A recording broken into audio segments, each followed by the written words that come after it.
Welcome back to What in the Morphin Grid, a Power Rangers movie analysis, Part 3, where we'll be covering possible Easter eggs and the foreshadowing of the future. Well, it took me a while to get back to this because I've been trying to gather all of what I'm going to talk about, and it's quite a bit. So, nevertheless, let's get to it. Starting slowly, then ending it with kind of a bang, Audrey Dubois being the OG Trini, Tui Trang being the most known, and Becky being the new one. It seems like Trini having a round, fluffy face is kind of a thing. Round, fluffy, adorable face. I'm sorry, I just had to point that out. Plus, her being Hispanic, it really just feels like a nod to the original Trini being Hispanic. Shout out to Audrey Dubois. Also I love this, I love the weirdness of it, and I love how it nods to Ninja Storm. Especially the way it curves around the cheeks. Even though the first time we saw this was in Power Rangers Lightspeed Rescue in 2000, the way they're doing it definitely feels like more of a nod to Ninja Storm. At the same time, I wonder, like, what's the use for that? Is there any particular use for that, or just what? Because in Ninja Storm, I don't remember them doing it for a reason, nor in Lightspeed Rescue. They just did it, and it made them look kind of cool. So yeah, that seems like a nod right there. So, we got Angel Grove. Check. And we also got the school. Check. The one key thing about being in Angel Grove that a lot of us loved in Mighty Morphin was Ernie's Juice Bar, the Youth Center Gym and Juice Bar. Is this in the movie? This is one thing that I really hope is in the movie, that I really want to be in the movie. Maybe it could appear in the middle of it, maybe. Now, I was looking at something on the Angel Grove High School website. They were talking, it was an article about Kimberly, leaving the cheerleading squad, and it pointed out that now she's not doing cheerleading. Maybe she can get into something else athletic, maybe gymnastics. That was mentioned. And same thing with Jason. He's not in the football team anymore because of detention or whatever. Maybe he'll take up this or that or karate class.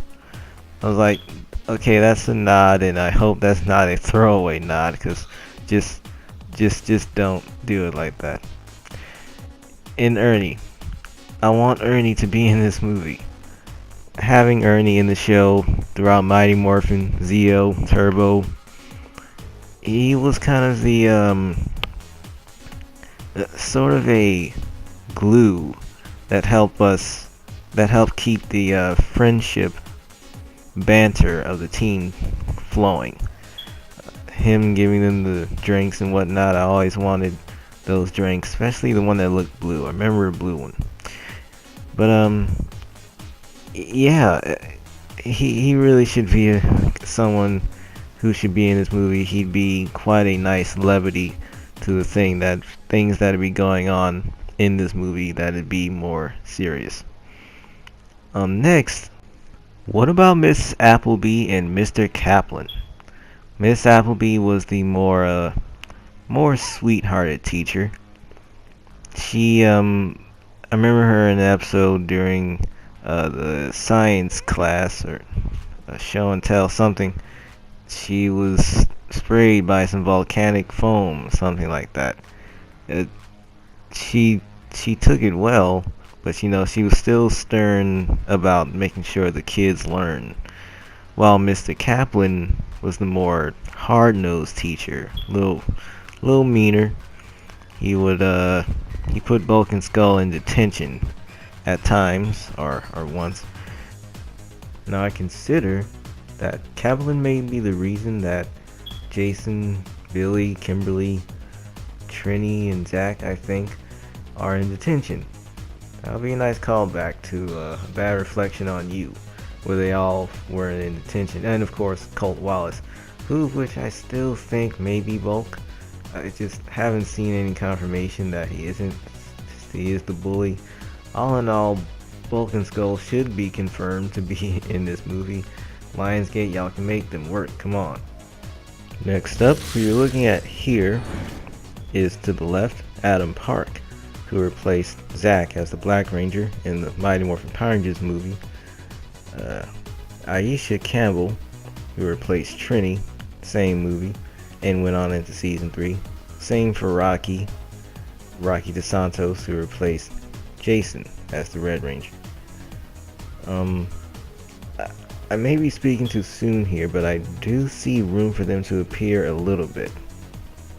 Doesn't have to be a big scene, just maybe Adam can be one of Zack's buddies who he hangs around doing daredevil stunts. Adam's kind of the shyish, goofy one, kind of, from what I can remember. Maybe Zack can be like, "See you later, Adam. I'll be hanging with Billy and him or something." Aisha could probably be someone who'd give Trini some attention at Angel Grove High. She has a bubbly personality. Trini doesn't in this movie, so maybe. And also, Aisha's always excited to meet someone, for the most part.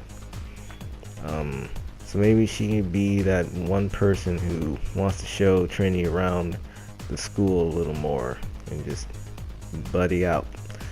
Rocky, I can see him maybe being Jason's football teammate on their football team, which is named Tigers, I think. Yes. For Catherine Hillard, who replaced Kimberly as the Pink Ranger. Not sure she'd be someone who could have a cameo appearance in this movie. Maybe she'd be more of a Power Rangers 2, Power Rangers 3 character, hanging out with Kimberly. She worked for Rita Repulsa for a bit and could shapeshift into a cat. She's kind of an antagonistic character before she snapped out of Rita's control and became part of the team. So yeah, she'd probably work for a later appearance. Now, on to the better stuff. According to these images, the set photos from the Power Rangers movie, the Power Rangers will be fighting the putties in the public area. There'll be people running and Rita doing her thing there, and people will know what is happening there. Now it just makes me think, if this is going to be public, I suspect that the government would catch wind of these events, especially when things get to Megazord levels. Fighting Goldar, I suspect. So what I considered, if they're gonna do that, why wouldn't the government make some sort of defense initiative? Now here's the thing, and bear with me now, just consideration. Enter Project Lightspeed, or Operation Lightspeed. Yes, this movie seems like it could set up Lightspeed Rescue. No, it's just called Lightspeed. To be a defense initiative against these beyond Earth attacks. Maybe they would want to have a defense initiative that can defend from all ends. It'll be a long process to get it going, but it will be interesting. Like at the end of the movie, we would find that being initiated in some government meeting or something, after credit scene type stuff maybe. As for Captain Mitchell, Captain William Mitchell, the founder of Lightspeed, he could be a young member of the government suggesting it to them. Even though his encounters with demons in his past that almost caused his death alongside his two kids, Dana and Ryan Mitchell, Lightspeed Rescue Pink and Titanium, respectively. That caused him to want to initiate Lightspeed down the road, and but prior to that, become a firefighter who happened to save a young Carter Grayson from his burning house, who later himself became a firefighter and was then recruited by Captain Mitchell to become the Red Lightspeed Ranger. Nevertheless, Lightspeed can come together before a bunch of demons start attacking Mariner Bay, the city Lightspeed Rescue took place in. They won't need to wait for that. And I say the same thing that the government does not need to wait for Cyclobots and mutants to attack Silver Hills for the Silver Guardians to be initiated. Yes, Silver Guardians can play a part in this too. Why not? Though they were initiated as a profit organization, like if we're going to save you, you're gonna have to pay us. They were initiated by Mr. Collins, a businessman who looked at the attacks on Silver Hills and thought, we should defend the city, but I should still make some money from it. He was a pretty hard-nosed guy, not nice, all about the Benjamins and Jacksons and whatnot. Didn't sit too well with his son, Wes, who was the Time Force Red Ranger. Mr. Collins would of course be younger than he would be by the time we see him in the Time Force movie. It's probably happening in 2026 or something. Nevertheless, the Silver Guardians doesn't need to have things get worse than they already do or may get in the first movie to become a thing. Now, Eric, the Quantum Ranger in Time Force, he's a prominent member of the team, but he would be someone who should appear by the time a Time Force movie happens, like 2026, I guess. Now, one other Easter egg I can see being a nice additive is Turtle Cove. Doesn't have to be much, also. It is a city that was introduced in Power Rangers Wild Force in 2002. Turtle Cove is a place where a lot of attacks from orgs occurred, based on the history of the lake at Turtle Cove. The lake shaped like a turtle, like the one you see. Over 3,000 years ago, according to the history shown in Power Rangers Wild Force, in the third episode, I think, Princess Shayla, the princess of the Animarium kingdom, kinda, where humans and mechanimals, Zords, just live together in harmony. Now, her being the princess, like they never said who her parents were, who's the king or queen. Anywho, during an attack from orgs, monstrous mutated creatures attacked the place and kind of forced the ancient warriors, the Animarian warriors, to send Princess Shayla up into the sky along with the Animarium to keep her safe from the orgs while they battle with the orgs, along with some Zords that stayed, while 5 particular Zords went up with Shayla. Lion, shark, bison, eagle, and white tiger. Now, when they did that, for some reason they cut it in a shape that made it shaped like a turtle, and now it's just floating in the sky. Even within the Power Rangers seasons, so you may see an episode of Power Rangers Megaforce, you might have watched it, it's still there, still in the sky. No Princess Shayla. Anywho, now this could be something that could be read by Trini, just from a book, the mystery of Turtle Cove, or the Legend of the Animarium, which is a book that was read by Taylor Earnhardt, the Yellow Ranger of Power Rangers Wild Force. She saw it when she was younger on a plane ride while reading a book about the Animarium. Pretty ironic. No one, only she saw it. That's what I'm trying to say.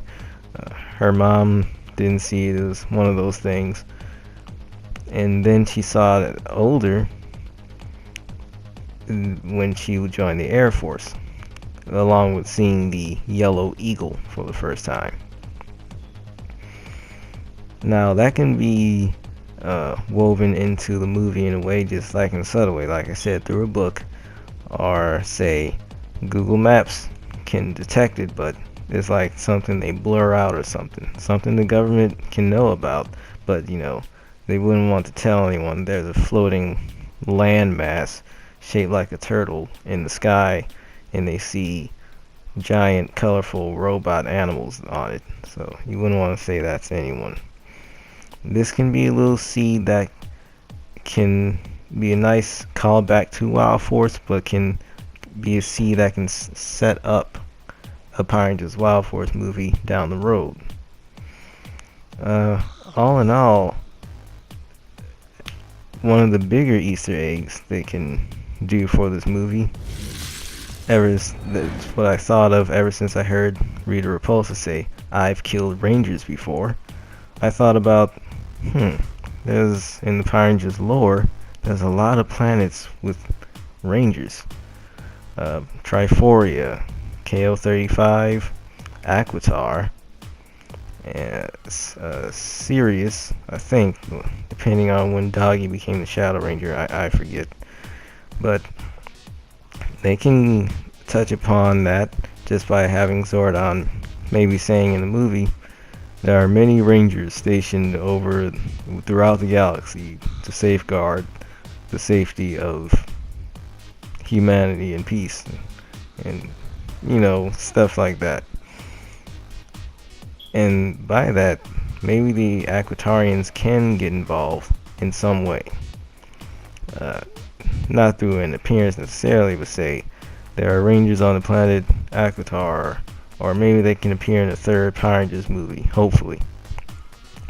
Or the Rangers of KO-35. Not necessarily Zane, the Silver Ranger, Andros, the Red Ranger, nor Corone, Andros' sister, / Astronema villains. A villain that appeared in Power Rangers in Space along with the other two. But maybe more like other Rangers before them. There's also the planet Miranoi that can be referenced. Great power that channels the Morphin grid lies on Miranoi in the form of sabers, the Quasar sabers. Maybe even the planet Sirius, like I mentioned, where Doggy Kruger and Isnia come from.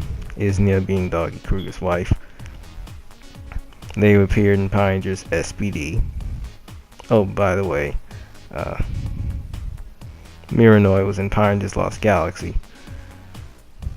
So with the Sirius, that's where the organization S.P.D, acronym for Space Patrol Delta, comes from. Within the lore of the seasons, they became stationed on Earth in 2015. So that could be pretty interesting. Maybe they could play with that a little bit. Probably not in the first movie, but it could be one of those Men in Black things. They're taking on rogue alien criminals on Earth while the movie's going on. Maybe. But no one gets to know about it except for S.P.D. That could be pretty exciting. Heck, as even a more broader Easter egg, the power coins in the movie can serve as an example for sources of power, particularly pertaining animals, being able to meld animals with humans via Morphin grid. It can exist in coin form. It could even exist in spherical form, like shown in Power Rangers Wild Force. They get their powers from their wild crystals, and their animals can be seen in them, and they're in different colors. So when I look at the power coins, I'm reminded of that. I'm reminded of the Dino gems in Dino Thunder, although that's kind of more of a man-made version of what the power coin seems to be in the movie. There's also the Dino gems. The Dino Chargers from Power Rangers Dino Charge. I think of that that was something that's pretty alien in origin, but nevertheless, it's involved and it's colorful and it's just makes you think that they can have a connection there.